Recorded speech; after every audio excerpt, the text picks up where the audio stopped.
The title is Exceptional Hermites, Adelic Grassmannian and Calogero-Moser. Thank you. So this talk represents a homecoming for me in more ways than one. On the one hand, back in Montreal, where I lived a quarter century ago, and on the other hand, the objects that I'm talking about are objects I worked on long ago and really thought I was not coming back to. So it's sort of the story of how these objects came back and surprised me. Back in 1997, I co-organized a CRM workshop on the bispectral problem with John and Pavel. A major inspiration for that workshop and for all the people who were there were two papers by George Wilson on his so-called Adelic Grassmannian Gur-Ad. There was also a workshop on Calogero-Moser the same year with the same papers playing an important inspirational role. And that was a long time ago. I liked to think, or maybe I should put it in past tense, I liked to think that I had moved very far from those humble beginnings and my research had grown and gone off in different areas. And that's why it was somewhat ironic that just in time for me to come present here, those same objects popped up in my research. I'm going to start by recalling the concept of bispectrality. So let's suppose we have a differential operator L acting in the variable x and a parameterized family of eigenfunctions so that the eigenvalue depends on this spectral parameter z that the operator L is independent of. That by itself shows up in integrable systems, often with this L being a lax operator for some integrable equation. So it should look somewhat familiar to people here. But instead of having L here depending on some other parameter for bispectrality, you suppose that there also exists another differential operator, this one acting in the variable z, sharing psi as an eigenfunction, but now with the eigenvalue depending on x. So the idea behind bispectrality is two different eigenvalue equations with the role of spatial and spectral variables switched.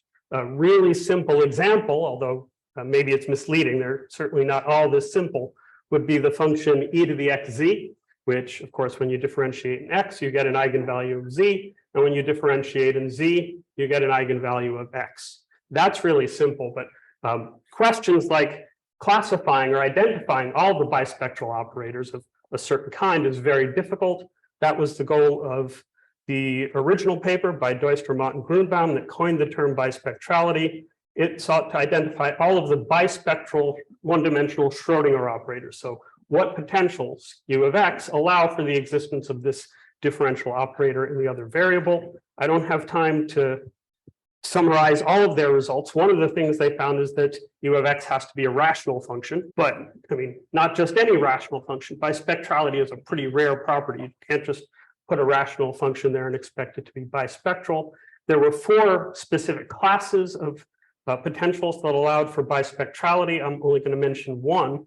If this potential u is a rational function whose denominator is of a higher degree, and it stays rational under the evolution of the KdV equation, then that operator L is bispectral. There are differential operators in the other variable sharing an eigenfunction. So you see, even though the definition of bispectrality didn't specifically mention anything about integrable systems or dynamics at all, integrable systems somehow pop up magically when you're looking at them. And for me personally, that's always been the big mysteries. What is the connection between bispectrality and integrable systems? So I guess it's appropriate for a conference called The Role of Integrable Systems. I don't think I know the answer. I don't know if anybody does. I fear the answer is something trivial, like, well, they both use Darboux transformations, so that would be pretty lame. But I think there are actual hints that the relationship between integrable systems and bispectrality is deeper and more important than just that. And I hope my talk will reveal some of it. So I'm going to use that as a way to segue into talking about the KP hierarchy, which has already been mentioned here a few times, although I'm using a slightly different formulation of it. So the lax operator for the KP hierarchy is a pseudo-differential operator in this form, depending on infinitely many time variables, T1, T2, T3, and so on, where the differentiation is interpreted as being with respect to the first variable T1, And we say that this lax operator is a solution to the KP hierarchy if it has an eigenfunction in this form satisfying, well, that it's an eigenfunction with eigenvalue z, and also that the time derivatives of this wave function can also be obtained by taking a power of that lax operator, chopping off the negative part and applying it as a differential operator. So if all of these equations are satisfied, this one for every positive integer I, then L is a solution to the KP hierarchy, and that imposes nonlinear partial differential equations on the coefficient functions. For example, 2 times this first one would be a solution to the KP equation in the variables T1, T2, and T3, or X, Y, and T as we sometimes call them. And the KdV equation can be recovered in the special case if the square of that lax operator just happens to be an ordinary differential operator, then it's one of those Schrodinger operators, and the potential function satisfies the KdV equation. And it's in that sense that KdV is a special case of the KP hierarchy. I had that on the slide originally, and I decided for time I was going to say that yes, usually we don't think of pseudo differential operators as acting on functions, but you can define the action on an exponential function like e to the xz by saying del to the minus n applied to e to the xz is the same as multiplying by minus n, z to the n. Is that right? Z to the minus, right? So power of del acts just like z, and then you can extend it to a certain class of functions and say it acts. But yeah, usually we don't think of pseudo differential operators, at least their action isn't defined on functions in general. I guess I should have left it in. It would have taken less time to have left it in. I'm going to show you a really simple way to make solutions to the KP hierarchy. So all you have to do is pick n polynomials and n numbers. If you pick the n numbers to be distinct, then that's a sufficient description. You have to be a little careful. If the numbers happen to coincide, then the corresponding polynomials have to be linearly independent, but let's not worry about that. So you picked n polynomials and n numbers, and you think of them as a linear functional that act on functions of z. They act, so the jth polynomial and jth number act by treating the polynomial as a constant coefficient differential operator acting on the function, and then you evaluate at z equals zj. So if this was just a function of z, we'd get a number. Here I'm acting on this vacuum wave function of the KP hierarchy, and so it ends up, after you act by this distribution, you end up getting some function just depending on the time variables. Then I'm going to make a wave function of the right form to be one of those KP wave functions out of those n functions phi sub j using Wronskians in this.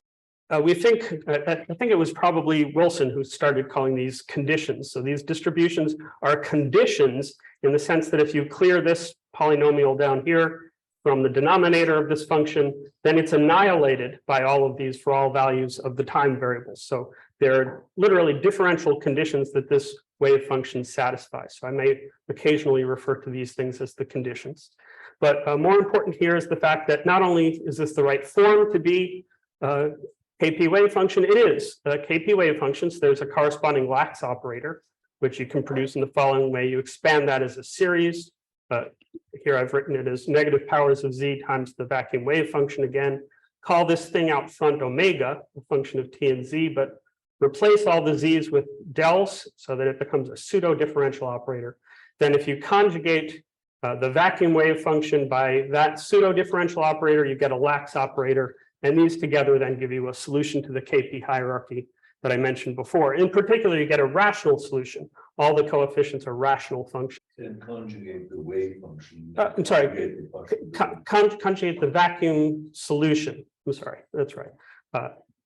I'm thinking of del here as the vacuum lax operator corresponding to this vacuum wave function. So you conjugate the vacuum lax operator by omega. Since these are just rational solutions, of course, you're not getting all solutions to KP this way, you're just getting a little piece. If we think of all solutions to KP as being the huge Sato-Grassmannian, this is a tiny little piece that George Wilson named the Adelic Grassmannian. So when I talk about either the Adelic Grassmannian or procedure star, I'm referring to this procedure and the solutions you get this way. For exactly the reason that Laszlo just asked about, it makes me comfortable to know that psi is not just an eigenfunction for this pseudo differential operator, but actually for a ring of ordinary differential operators. If you take the polynomials that have the property that when you plug the pseudo differential operator L into them, it just happens to cancel off all the negative parts, then that ring is non-trivial. It actually contains a polynomial of every sufficiently high degree. And of course, then if you take that ordinary differential operator and apply it to psi, it has psi as an eigenfunction with that polynomial of z as the eigenvalue. So one of the things you get out of this construction is a ring of differential operators in T1 having psi as an eigenfunction. It's not actually any of those. So GR0 is just the ones where the support is at 0. GR1 would include more complicated combinations of these because these are all supported just at one point. GR1, also called GR-rat, included each condition could be supported at many points. So that's why GR-rat actually is separate from either of those two. It's a subset of GR-rat and it includes GR0, but it's between them. But this is not the Adelic. Yeah, the Adelic Grassmannian. Yeah, that's right. That's what I said. This is what Wilson called it. Right. People seem to debate why he called it the Adelic Grassmannian. I never heard him actually explain it, but it seems to have something to do with the fact that it was each supported at one point, and then you're putting those together. Yet another way to think about this, so this may answer your question. These are the ones that have unicursal spectral curves. So in the algebro-geometric approach to KP, these are the ones whose spectral curves are rational curves with singularities, but only cuspidal singularities, no nodal singularities. No, solitons would be nodes. We're excluding the nodes. Right. GR1 also called GR-rat. GR1 and GR-rat are the same, but GR-ad is different. So see, I seem to know that I was going to get delayed there. So now I get to remind you. So that procedure star produces a ring of differential operators having this psi, depending on all the time variables, as eigenfunction. But Wilson showed that all of these operators L actually are bispectral. And it's a clever and useful method that he used. First thing, you turn off all of the higher times. So set T2, T3, T4, all of the higher times equal to 0. Just call T1 x. And then now this wave function is a function of x and z, which should recall the definition of bispectrality I gave earlier. And you can identify each point in GR-ad by that wave function. So you can identify it by the conditions or by the wave function.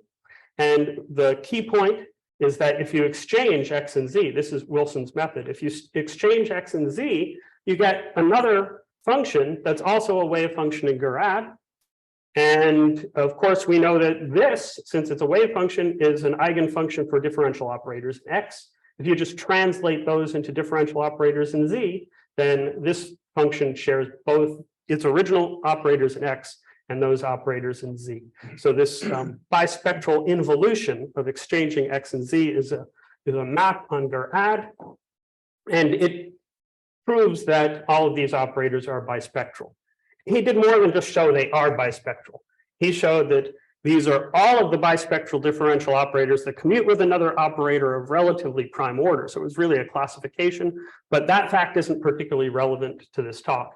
All that's relevant here is that you can show this way that there are the operators in L and the operators lambda in Z. Airy, McKean, Moser, and Pritchard is a subset of this. Is that correct? That'll come up later. Airy, McKean, yeah, I will mention it later. Maybe I'll just wait. A lot of people, myself included, used this paper by George Wilson as a starting point and went off and did other things with it. I actually wrote one paper that used specifically this construction to talk about these operators, but a lot of what I did and what other people did was to generalize it to other cases, like higher rank instead of these rank 1 operators, translation operators that have solitons as eigenfunctions instead of differential operators, partial differential operators, matrix coefficient differential operators. I said but I should mention that I had a lot of co-authors on these papers: Rothstein, Gekman, Orosov, Bergvelt, Beres. But for this talk, the point is that each of those required some modification of the scheme. You had to say, okay, how would we change it to work in this other situation. And sometimes the changes were small, and sometimes it required a very big change from this Adelic Grassmannian construction, even if they were inspired by it. Okay, now for something completely different, orthogonal polynomials.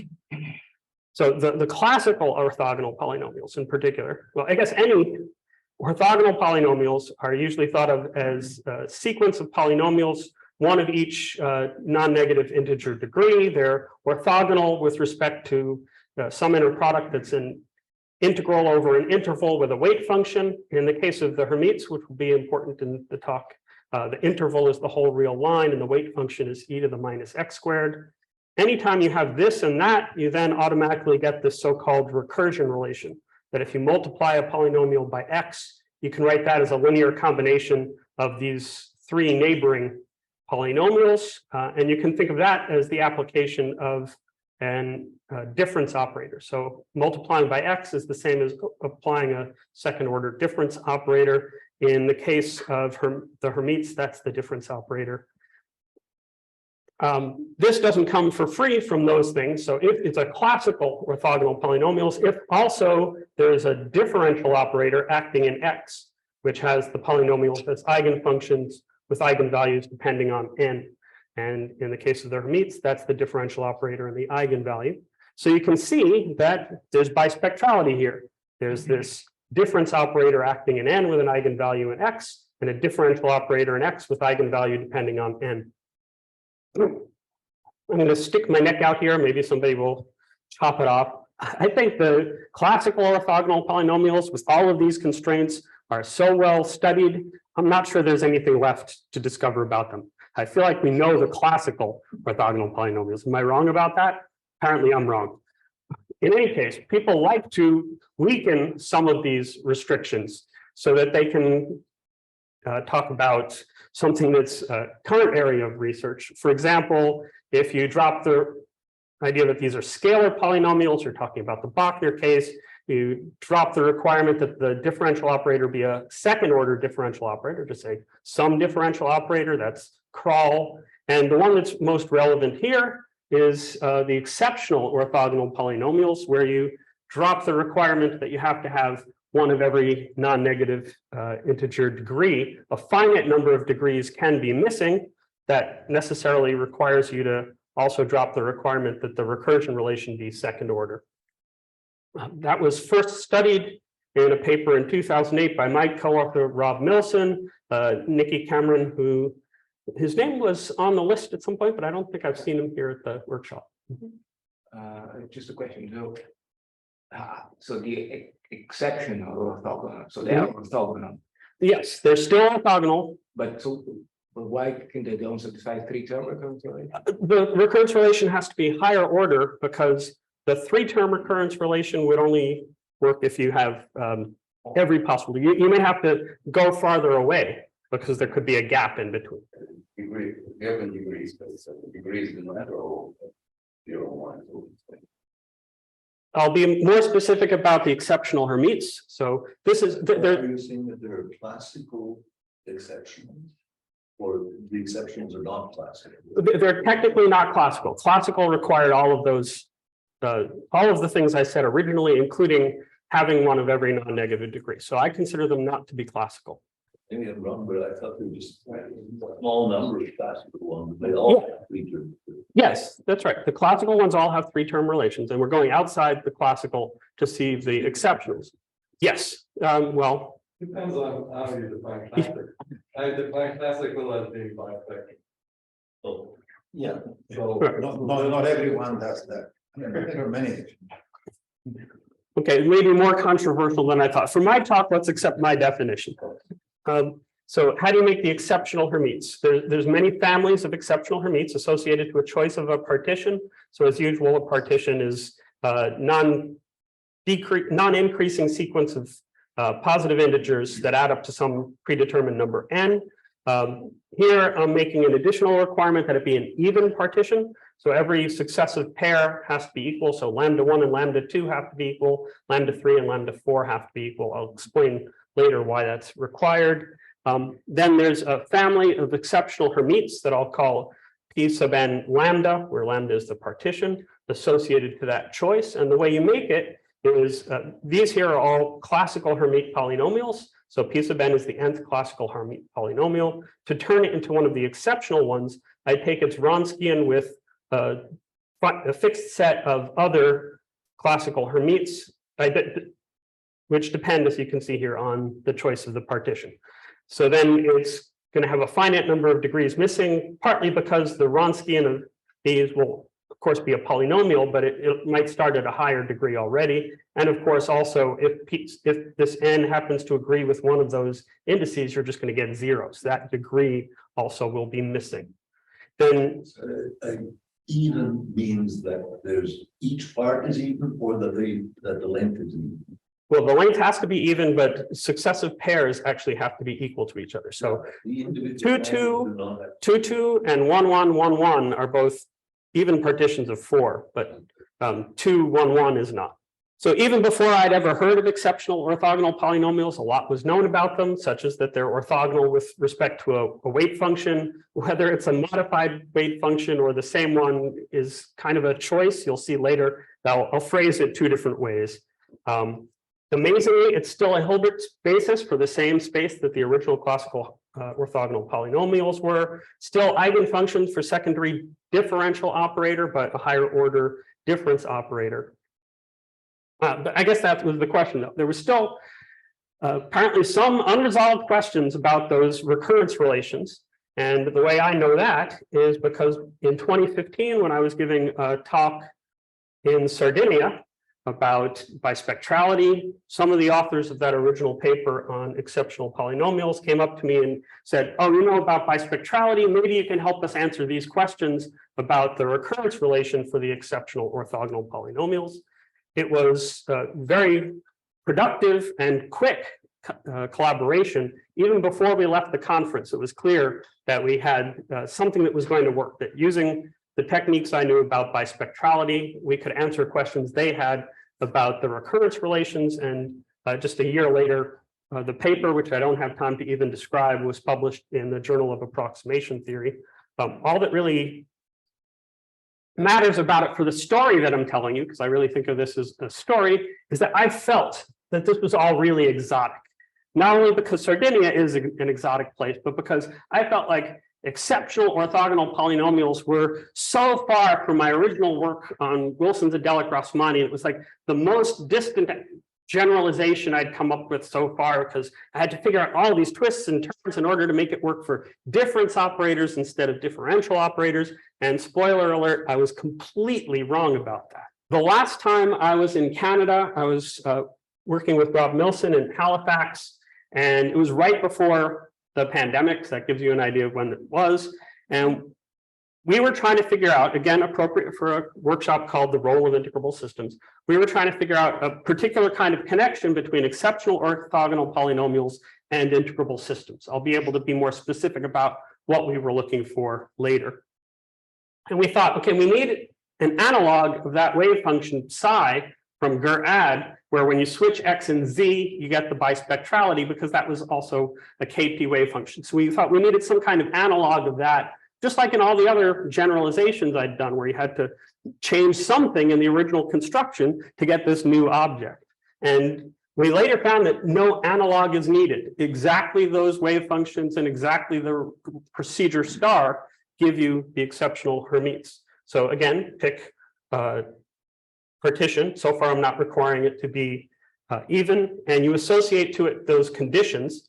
So the conditions here are you differentiate that many times. You see, it depends on the partition. Differentiate that many times and evaluate at 0. So this is a special part of Ger-Ad, the Adelic Grassmannian. The polynomials here happen to all be monomials, and the constants all happen to be 0. So I'm not getting general points, but specific points from a choice of a partition.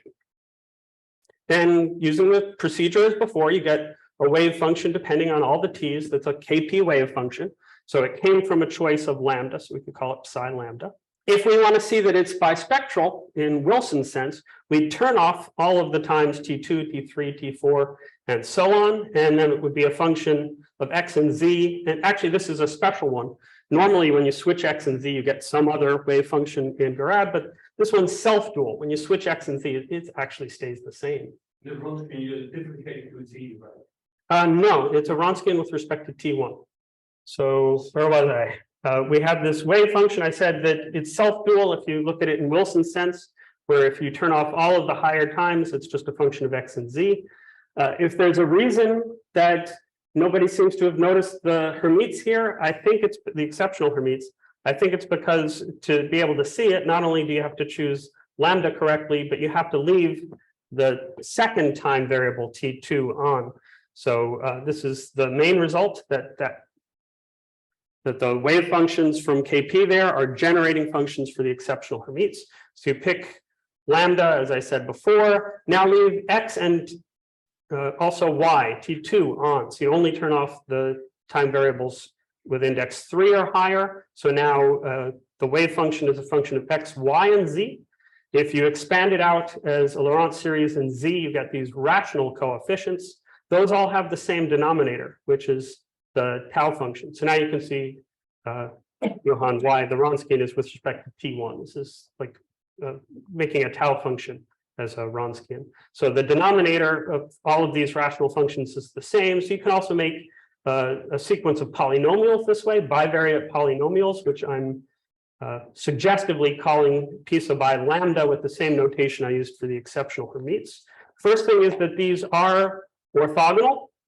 As long as you choose lambda to be even and y to be negative, then either these rational functions are orthogonal with this Hermite-like wave function e to the x squared over 4y, or you can take the two denominators of these and view them as being part of the weight function, and then the polynomials are orthogonal with respect to this weight function that looks like a Hermite weight function divided by a polynomial squared.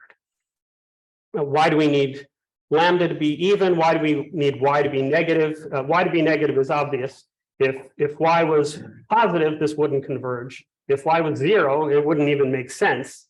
So you need y to be negative. And a similar argument applies for why lambda has to be even. If lambda isn't even, then this tau function has real zeros and the integral doesn't work. You got a question? Yeah, it looks a little bit like some effect of Hirota bilinear. I know, that's what I'm waiting for. Don't say it too loud, because Okay, sorry about that. no, it's not the people in the room. My grad student is supposed to be working on that, Okay. and he might be watching. So if he has to do it, you can't do it for him. That would be cheating. Just, it's vision, but are those two different lambdas under the integral or the same lambda? Two different lambdas under the integral. R lambda. No, it's the same line. I think it's the same lambda, no? Yeah, lambda here denotes the partition. No, So those two p's, they have the same lambdas or different? Oh yeah, no, this the same. So when you pick a lambda, you get a family of orthogonal polynomials which are orthogonal to each other. If you change lambda, as far as I know, nobody talks about orthogonality between the different families. Yeah. Yeah. Okay. So who was it? Alexandra? Who spoke yesterday and had the integral formulation for KP? So there's a formulation for KP that you write in terms of integrals of products being 0.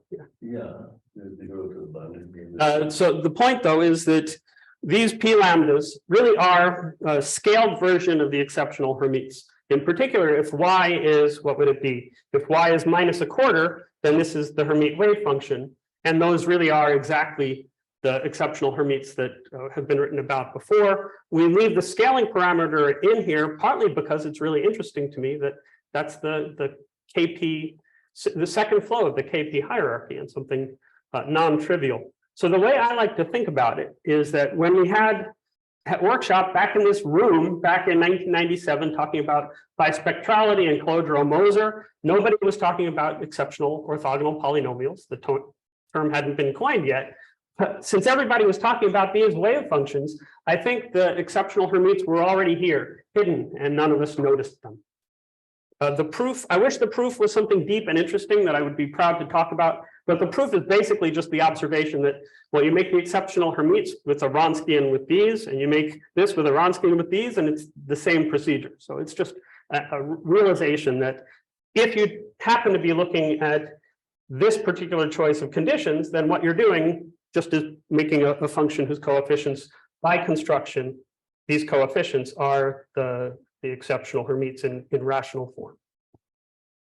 So in a sense, I achieved the goal of linking the exceptional Hermites to integrable systems, because that's KP right there.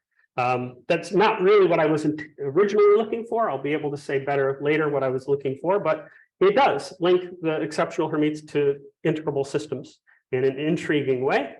And there's a sense in which it's not a coincidence, because we're going to be able to use Wilson's bispectral involution and Wilson's operators in the spectral variable to answer questions about the exceptional Hermites. It's not just that they happen to show up here. They're actually tied to that. It's a statement that the missing one are exactly the products of line. No, The degrees are missing. no, there's a more complicated correspondence. But I mean, it's determined by the choice of lambda, but it's not just those are the degrees, because lambda can repeat for one thing. Yeah. But yeah, there's a simple formula for converting one to the other. This wave function is simultaneously an eigenfunction for differential operators in x and z. That's basically Wilson's result already, although it's more complicated now because we have this y variable there. So all the operators depend on y. The differential operators in x depend on y isospectrally. That's the KP flow. The differential operators in z depend on y in a non-isospectral way. And that non-isospectral flow will be relevant on the next slide. So we know this is an eigenfunction for differential operators in z. We expect these functions to be eigenfunctions for difference operators, those recursion relations. Is that really two different kinds of bispectrality, or is it the same thing looked at two different ways? That's a question that makes sense. And it turns out they're really the same thing, in that you can translate all of the differential operators that have in z that have this as an eigenfunction into difference operators that have these coefficient functions as eigenfunctions with exactly the same eigenvalue of a polynomial in x.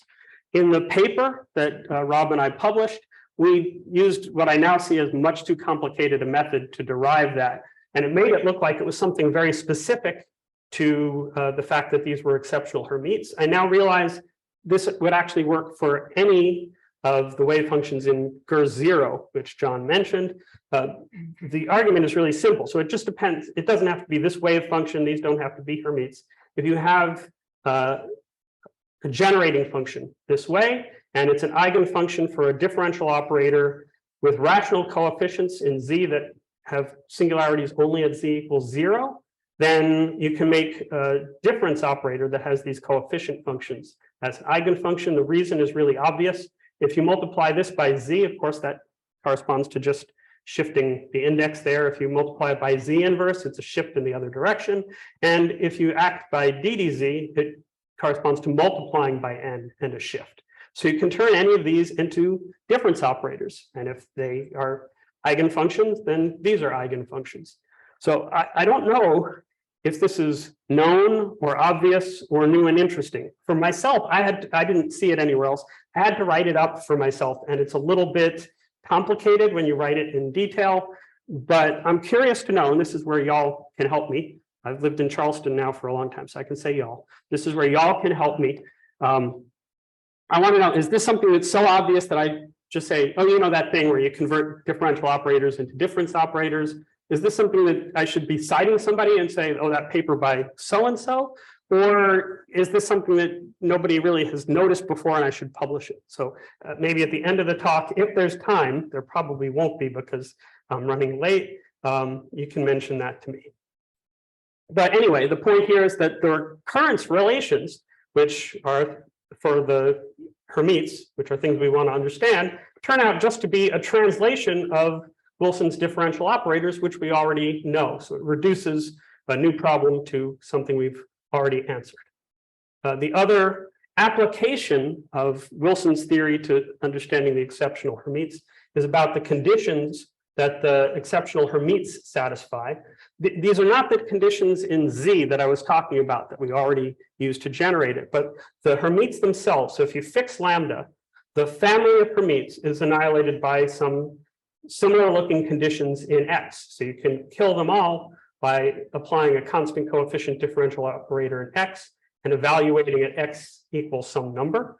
And when Rob told me that this was an open question that we might now be able to answer, which is what are the conditions that the exceptional Hermites associated to lambda satisfy?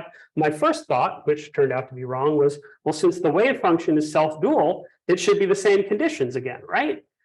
Sort of right, but I had forgot that we now turned Y on, and so we need to figure out how it depends on Y. So it turns out there is a nice answer to this question. What are the conditions in X that annihilate the exceptional Hermites?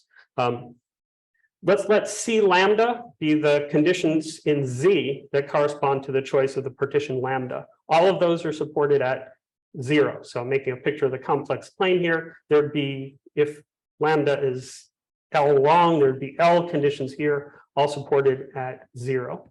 If you flow that under the second flow of the KP hierarchy, that corresponds to multiplying or composing the distribution with e to the yz squared. It's an isospectral flow, so you still have support at the same place, but now you apply Wilson's bispectral involution to that, and it's like they burst apart. So the support spreads out to points nicely distributed on a circle around the origin.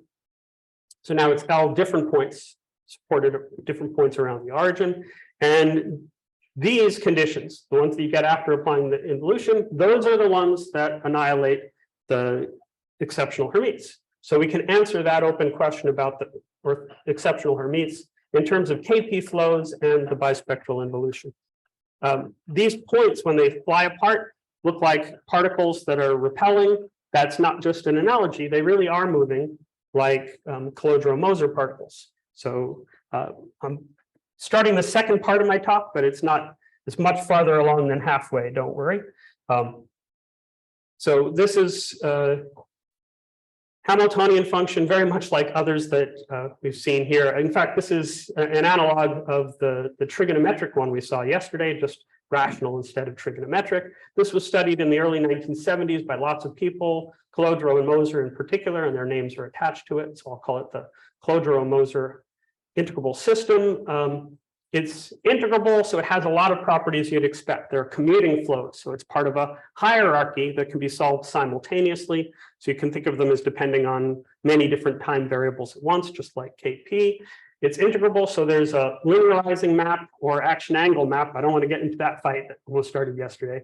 There's a linearizing map which simplifies the flow, or vice versa. You can take the linear flow, apply the inverse of the linearizing map, and get the complicated motion. So that's a way to solve it. Both of those things are completely universal in integrable systems, so you know what I'm talking about. But there's one weird thing about this integrable system. That linearizing map, mysteriously, in my opinion, is in involution. So when I said you'd apply the inverse of the linearizing map, actually you can just apply the linearizing map. It is its own inverse. Among the highlights of the history of Calogero-Moser, this maybe answer to John's question about Moser-Krichover. In 1977, Moser identified the motion of rational solutions to KdV, the motion of the poles of rational solutions of KdV with certain special Calogero-Moser particle motions. They move according to this Hamiltonian, but you have to choose the initial condition appropriately to get KdV. And then in 1978, Krichover, who I just learned sadly passed away very recently, Igor Krichover generalized that so that there's a one-to-one correspondence between all of the Calogero-Moser state space and rational solutions to the KP equation, whose poles move according to the Calogero-Moser Hamiltonian. Is there a requirement that it drop off at infinity? Yes, so when I say I don't mean all rational solutions. So the correspondence between the Calogero-Moser phase space and vanishing rational solutions to KP hierarchy.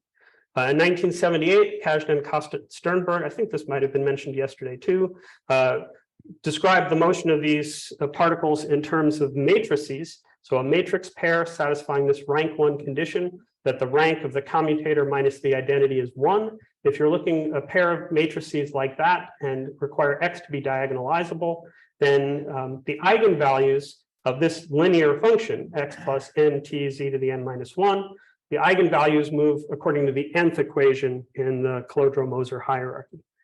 And the linearizing map is just you take the pair of matrices, swap the order and transpose them, which preserves this condition and linearizes the flow. So that is an answer, at least, to the question of why the linearizing map of Calogero-Moser is an involution. So we've got two involutions here. We've got Wilson's bispectral involution on the Adelic Grassmannian, and we've got the linearizing map, which is also an involution. When I was a grad student, I wondered about the relationship between those, because now we can view them both as acting on the rational solutions to KP. Well, the Adelic Grassmannian gives you rational solutions to KP. Kreutzer identified the Calogero-Moser phase space with rational solutions to KP. And my very first paper, even before I'd started on my thesis, was to show that actually those are the same. The action angle map or linearizing map for Calogero-Moser is Wilson's bispectral involution. My proof of that was pretty ugly. And although I didn't know it, Wilson already knew this fact before I wrote that paper. His proof was much nicer. He wrote it in terms of those matrices. He showed how you write the wave function. So this is that Gur-Ad wave function. You can write it no matter what point in Gur-Ad you pick. There's an X and Z satisfying the rank 1 condition. So that this simple formula involving nothing other than matrix multiplication is the wave function. And in this formula, it's kind of obvious now that if you swap X and Z and transpose, that's the same as switching X and Z in the wave function, the scalars X and Z. So it makes it really obvious that the bispectral involution and the linearizing map of Calogero-Moser are in fact the same. And that's why there was also this workshop on Calogero-Moser here in 1997. A lot of the people at the bispectrality workshop and the Calogero-Moser workshop were the same people. Yeah, I'm getting very close to the end. I might even end on time, which would be amazing. So when Luke Paluso, a master's student at the College of Charleston, asked me for an idea for his thesis, I suggested the following. You see, we've got the Adelic Grassmannian, certain points in the Adelic Grassmannian generating the exceptional Hermites, and all the points in the Adelic Grassmannian can be written in terms of these Calogero-Moser matrices. So there must be some connection between the Calogero-Moser matrices and the exceptional Hermites. And I wanted him to look into that in particular. If we pick even partition lambda, what are the particular matrices so that the generating function is given by Wilson's formula there. Moreover, not only should the generating function be able to be written in terms of X and Z, but there should just be some formula for the polynomials themselves. You pick lambda, get the X and Z, then you should be able to give any one of the polynomials in the sequence written in terms of those matrices using either matrix multiplication or determinants to turn it to a scalar.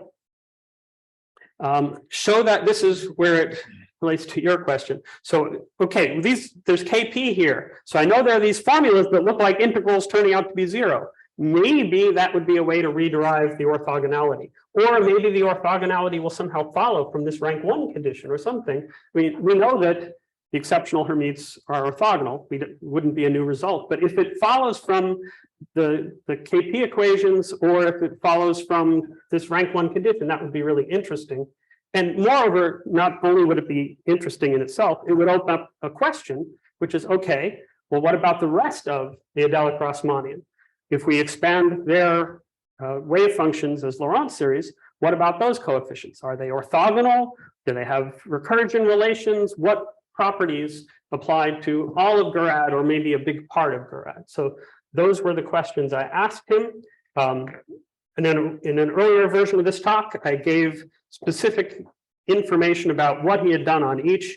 And fortunately, I decided to cut that out and just say, look, he has until May to complete this. So for now, let's just say he's made progress on some of these and actually answered some of the others.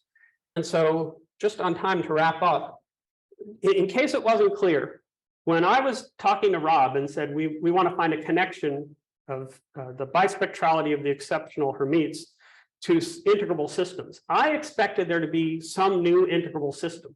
This is what I've been doing in one of my programs, was okay, there's bispectrality, then there must be a new integrable system there that it's the linearizing map for. And that's worked well. Or, oh, here's a new integrable system and it's dual to something, then there must be bispectrality there that nobody's identified. So using this idea that bispectrality and linearization of integrable systems are related, even though there's no theorem that says that's true in general, has led me to either new kinds of bispectrality or new kinds of integrable systems. I expected a new integrable system here associated to the exceptional Hermites, which are bispectral. And it turns out, as you can see, it wasn't new. It was Calogero-Moser again. It was the same bispectrality again that Wilson already studied. So it was a little bit disappointing, but also kind of an interesting surprise that it brought me back there. Just to conclude, let me thank my co-authors, the organizers of the workshop, John Harnad himself, and everybody who listened. I hope you've got some questions and comments for me. The question, okay, First, thank you for the talk. In the, I think the 1990s, Calogero-Moser wrote this very interesting paper on rank 2 extensions of matrices, and showed that in these rank 2 extensions, you've got an enormous number of integrable systems. So I'm wondering that is it possible that if you specialize to instead of rank 2, you look at the subclass of rank 1, you would find perhaps the Calogero-Moser system. Which rank means too many things. In fact, I used it 2 different ways in my talk. So rank, just in the sense of the rank of a matrix. So you add and you look at rank 2 extensions of a fixed matrix, and you get a whole lot of you name it. You're going to get Right. geodetic flow on an ellipsoid. You're going to get your Neumann system. You get all of those. So the most naive way to extend this is to say that the rank of that commutator minus the identity has to be some number R, and that gives you the spin generalization that was discussed yesterday, although in the trigonometric context. And we have a paper on that in the rational case. I'm just wondering whether if you go the other way from so Moser looks at rank 2, so a subclass would be rank 1, and whether that would then give you the Calogero-Moser, which he didn't see the Calogero-Moser system coming up in his rank 2 form. Yeah, you would think he would have noticed it if it was there. Okay, I would have to look at the paper. I don't know that one, but we have looked at higher rank generalizations of this. Maybe that intersects. I don't know. Maybe I could make it. that was a fact. Okay. No, this is Percy's. Okay, so So I don't know if you know it, Percy, but ages ago, we took Moser's rank 2 perturbations and first of all generalized that to rank R. Yeah. And then converted it into including all his examples, converted it into R matrix flows on loop algebras. This was together with Jacques to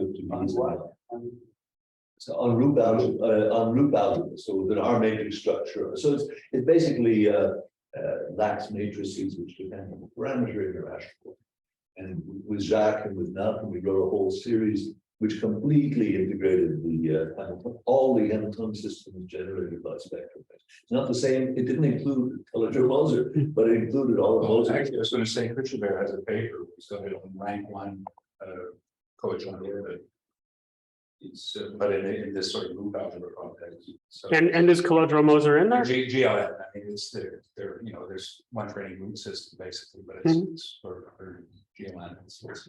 Okay, so I'm trying to say that I'm a little bit shaken up by learning that Igor Klitschko has passed away. Oh yeah, I'm sorry.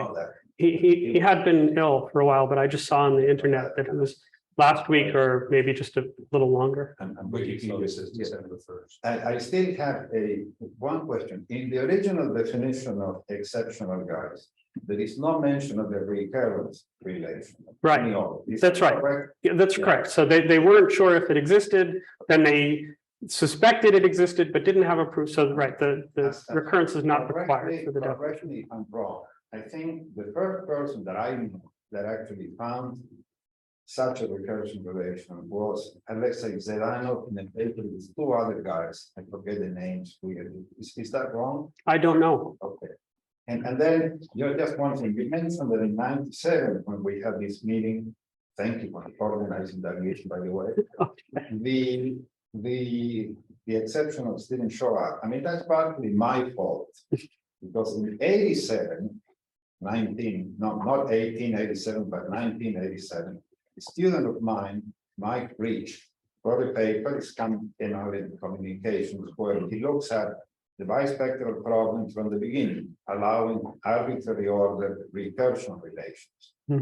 If he had had examples in there, he would have found exceptional orthogonal polynomials. So these things reappear in many different ways if you go back and start looking. Thank you. I think I know that paper. I think I have a copy, so I should go back and look at it again. Of course, I read it so long ago, it wouldn't have occurred to me. I have not made the connection myself. Okay, one comment. Okay, the exceptional Hermite polynomials are related to confluent by a coalition. And this one is related to specific by. When you say exceptional orthogonal polynomials, is but exceptional Hermites in particular? Right. I mean, it seems like if there are two connections to integrable systems, it could be that do the Euler system show up as a reduction of KP? No, we didn't discuss the KP. Yeah, I'm just wondering in general, because KP is sometimes described as a universal. There was a point where I think they thought it was a universal hierarchy and everything could be found in it. Of course, that turns out not to be true, but it still has a lot in it. So it could be that you could get that as a reduction of this connection to KP. Yeah. But I'm not saying I know that's true. I'm just wondering if it's true. Otherwise, again, often it turns out when there appear to be these coincidences, it turns out that it's not a coincidence. It may be true again. Maybe missed it, so that at some point you will say whether repeating parts 1, 2, in the partition. Yeah, so the explanation was a lot of this works if you don't require that, but what you end up with is the polynomial that's in the denominator, the tau, has real zeros at that point. And then I'm not saying that they're not integral, they're not orthogonal, but they're not orthogonal with the same inner product because the inner product becomes undefined. So maybe there's some other inner product that they're orthogonal under. But if you want to keep that integral across the real line, then you can't have those poles. So you want to have zero real poles because you want to use the same stuff. Right. So we want to avoid real poles. So the even partition guarantees that the tau function has non-real roots. Only non-real roots. Flipping things around a bit, is there some weird way in which, for at least a certain class of polynomials, the three-term recurrences can be considered as discrete KP flows? I mean, that'd be kind of neat. Yeah. I mean, of course, there are various ways people have discretized KP. I haven't thought about whether any of them give you these, although, I mean, these give you, at least as we're looking at it, you look at the power series expansion or the Laurent expansion of the wave function, and it's the different coefficients. I don't think that comes from any of the usual ways to discretize. I mean, on the matrix side, we have this tridiagonal matrix. There is a law of something that I told them. I mean, if you want to call that discrete KP. Right. So that's what we had originally been looking for. We had expected a connection to Toda, and then we stumbled upon this. But yeah, it would be nice if the recursion relations themselves had an integrable interpretation. I haven't seen that yet. I think there's a relation with constraint. It's constrained KP. So it's not, I mean, the next step after KP or, I mean. Yeah, but constrained KP is just a special case of KP. It just means that the Lax operator satisfies additional requirements. And I think this generates the degree recurrence relation. Really? Okay.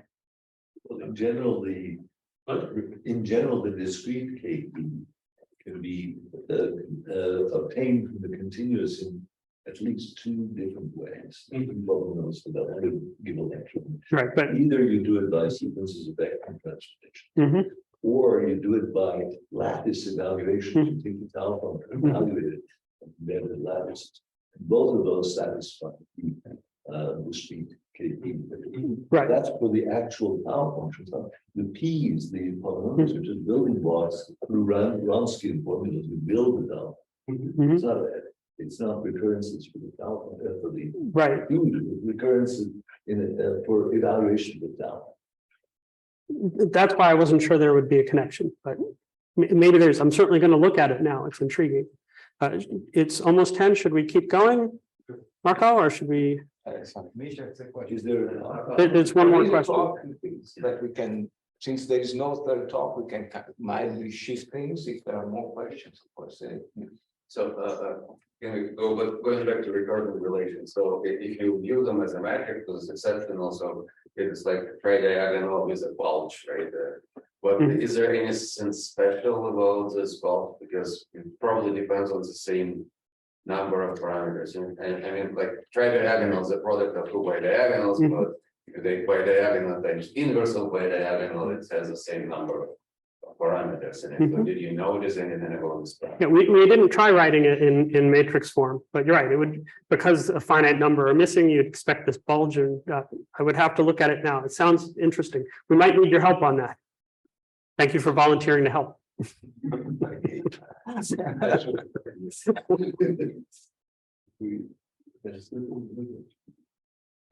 Sure, yes. Okay, just very quickly, the Calogero-Moser solutions are all, as you said, they are all increasing infinity, but George Wilson's solutions are not. Yeah, they are from that paper. No, general connection, not the bispectral, but the general connection between rational solutions, KP, right, and Calogero-Moser. He generalized the class of Calogero-Moser to solution. Right. So the collisions, but they're still vanishing rational solutions. Vanishing. Yeah. I thought that was No, they are. They are still. It's just the poles just come together, but they still have the same limited.